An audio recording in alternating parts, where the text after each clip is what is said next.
Hi guys, for those that are getting a little bit stuck, what I'm going to do is give a couple of hints towards question 1 and a couple of hints towards question 2. I'm not going to go through all of it, it is just to kind of show you what's going on.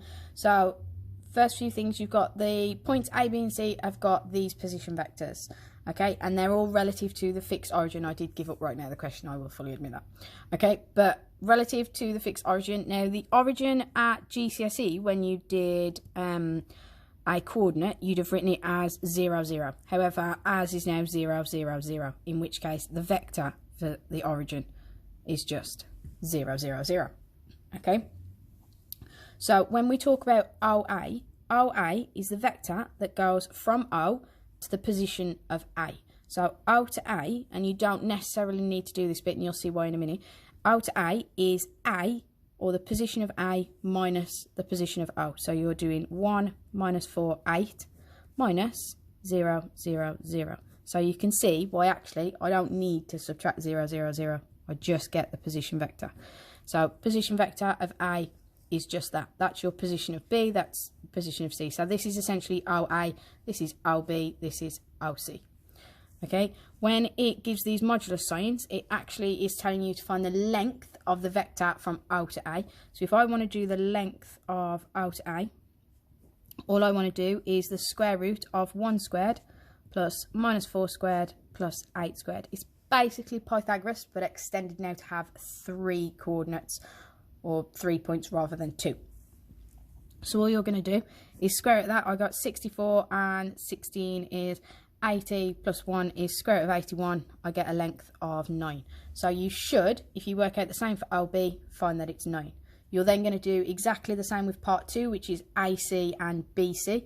Okay, and then all you want to do is draw out your shape. Okay, now I don't exactly know what the shape looks like at the minute, so I've just drawn 4 sides. It is described as the quadrilateral OACB. So as you go around the quadrilateral, it goes OACB. Now we've just said that OA is 9, and you can tell it's asking you to prove that OA and OB are the same. So we're going to prove OB is 9. So you're probably going to find that AC and BC are most likely going to be 9, and you're going to end up with a square. Okay, but you need to show that. So you need to find AC and find BC. Just remember, when you come to find AC, that one is going to be C minus A. So you need to do 10, 0, 30 minus A, which is 1 minus 4, 8. Sorry, just got interrupted there, guys. So what we're doing, we're doing C minus A, which means I've got 10 minus 1 is 9, 0, add 4 is going to give us 4, 30, subtract 8 is going to give us 22. And then you're going to find the length of AC. Okay, so we're not going to get a square on this one. If we find the length of AC, you've got the square root of 9 squared, 4 squared, and 22 squared, which you're going to type into a calculator because, yep, I don't have one of those either. But give that a go, see how you get on with AC and BC, and then you're going to say, well, what shape did that end up giving me? And given that that's 9 and 9, guessing you might potentially end up with a kite, okay, if these two are the same. And then if we look at question 2, you've got A, B and C, this time given as the coordinates, as the 3 corners of a triangle, and we want to show that this triangle is isosceles. So you basically want to find the length of AB, exactly like we've done there. Remember, if you want the position vector of A, that means that you're going from O to A, but since that just means that you do A subtract 0, 0, 0, you end up with the position vector of A as 2, 1, 5. Position vector, or OB, would be 4, 4, 3. C would be 2, 7, 5.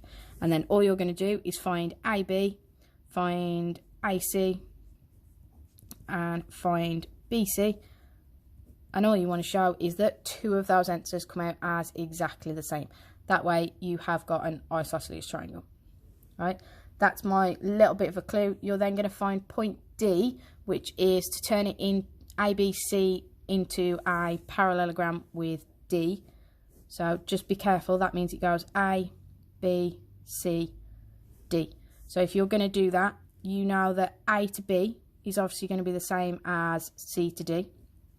So obviously you might want to find B to A to go in that direction unless you're going to do minus. Okay, and then all you want to do is O to C plus the vector from B to A, just like I did in the example in the first video that I gave you. Hopefully that gives you a little bit of a clue to start question 1 and 2, and then you might be able to give question 3 a go. If you're stuck, feel free to send me any questions. I would prefer a photo of your workings just so that I can kind of see how you're getting on with it all. And sorry this took a while, I might have forgot the thing that holds my phone to do this video, so it's now makeshifted with an elastic band, but it works, so hopefully you'll be able to give it a go. Let me know, guys.